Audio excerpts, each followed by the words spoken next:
A large-scale DNA sampling drive is underway to identify the victims of the airplane crash in Ahmedabad. Now, forensic teams are working continuously to identify victims of the Air India plane crash. The tragic crash of Air India Flight AE-171 has left the world reeling and sent shockwaves through every level of the aviation industry, reigniting long-held fears that even the most advanced technology cannot eliminate catastrophic failure. This disaster unfolded just seconds after the Boeing 787 Dreamliner lifted off from Sardar Vallabhbhai Patel International Airport in Ahmedabad. With 241 people aboard and dozens more in the impact zone, the aircraft reached only 625 feet before it plummeted into the BJ Medical College hostel complex, reducing lives and infrastructure to rubble within moments. What was supposed to be a routine international journey transformed into India's most fatal aviation event in decades, and perhaps the gravest blow to the global reputation of the Dreamliner since its commercial debut. In the immediate aftermath, emergency teams rushed into action. Firefighters, military personnel, ambulances, hospital workers, and industrial responders fought fire, thick smoke, and mangled debris in a frantic effort to retrieve victims and survivors. The lone man who emerged alive,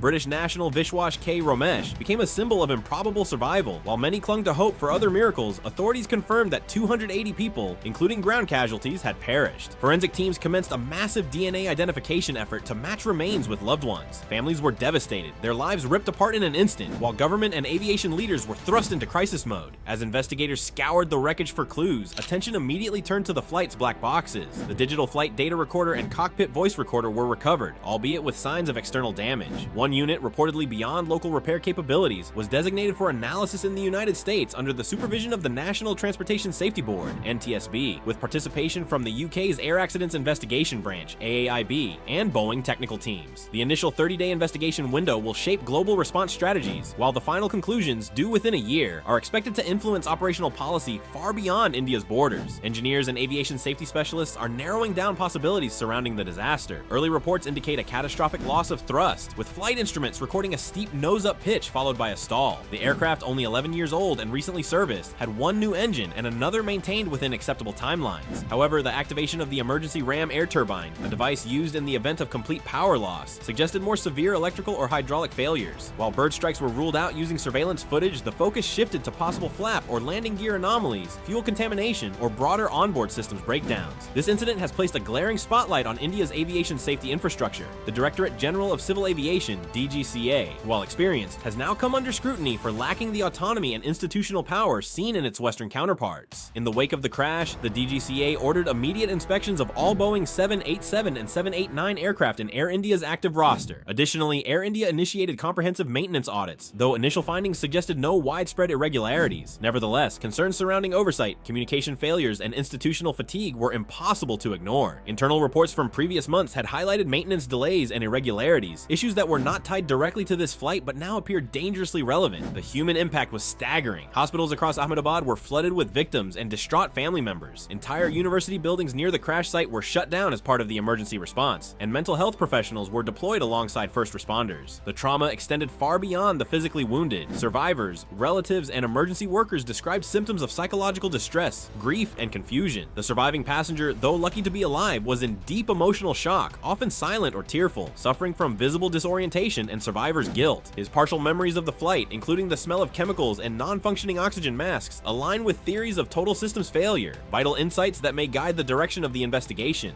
Symbolically and practically, the ramifications spread across continents. Boeing canceled key appearances at the Paris Air Show, with the event taking on a subdued tone of mourning. Global airline executives expressed concern over the Dreamliner's integrity, and stock markets reflected the panic, with Boeing's shares tumbling nearly 9%. Some carriers announced temporary suspensions of pending aircraft orders. The crash also sparked international commemorations. Players at a cricket test match in Leeds wore black armbands and observed a moment of silence in memory of the victims. Governments from multiple nations extended condolences, while the Indian government facilitated identification efforts and psychological support services for grieving families. On a corporate level, the Tata Group, which owns Air India, pledged compensation of 1 crore rupees, approximately $120,000, per deceased onboard victim, along with additional funds for ground casualties and reconstruction efforts. These gestures, while significant, could not undo the structural questions raised by the incident. What allowed such a new aircraft, equipped with the most modern flight systems, to fail so spectacularly within moments of takeoff? How could one of India's flagship carriers suffer an event so catastrophic despite recent overhauls, internal fundamental reforms and a surge of private investment intended to modernize the brand. Public confidence in Air India and its management took a sharp hit. News channels aired conflicting information within hours, and social media became a breeding ground for misinformation, theories, and emotionally charged commentary. Confusion arose as various official sources issued contradictory statements about the nature of the emergency, some citing dual-engine failure, others blaming software anomalies. In this cloud of uncertainty, the DGCA's perceived lack of authority and Air India's mixed communication only exacerbated public anxiety. Meanwhile, safety advocates reignited calls for long-standing reform in Indian aviation. At the center of criticism was the blurred line between regulatory enforcement and political or corporate influence. As more details emerged about the fleet's utilization rate and maintenance timelines, analysts questioned whether a culture of pushing schedules and minimizing downtime had begun to erode safety margins. The prioritization of efficiency and expansion, especially in a growing aviation economy like India's, created the perfect storm of organizational pressure, limited resources, and eventual failure. The Dreamliner, once marketed as the crown jewel of next-generation aviation, has not escaped scrutiny either. With earlier incidents involving battery malfunctions and component fatigue in older models, the 787 series had already accumulated a mixed safety reputation. This crash, marked by complete thrust loss, an apparent power outage, and emergency turbine activation, challenged assumptions about the aircraft's redundancy systems. Was the Ram air turbine meant to provide last-resort hydraulics, enough to stabilize an aircraft already under extreme strain? Could any modern aircraft survive such conditions, or did this expose a deeper flaw in system architecture and design philosophy? Experts believe that the pilot crew likely followed emergency protocols as best they could. Their ability to maintain a nose-up position in a losing battle against gravity suggested professionalism and training. However, the sheer speed with which the crisis unfolded offered little room for recovery. In such scenarios, mere seconds can spell the difference between life and death. Investigators are now piecing together cockpit audio and sensor data to understand how the flight team responded. Did they recognize the failure in time? Were there misjudgments in flap deployment or landing gear? Or did some invisible fault spiral into a domino effect that even skilled professionals couldn't contain? In addition to systemic and mechanical questions, environmental concerns have also come under review. Though bird strikes were ruled out in this case, activist groups renewed pressure to eliminate bird-attracting hazards near airports, including slaughterhouses, dairies, and meat markets. These establishments, often operating within the 10-kilometer safety radius, have long violated zoning rules without enforcement. While unrelated to this crash, the issue symbolizes the broader challenge of implementing safety protocols in densely populated urban environments that expand faster than infrastructure can adapt.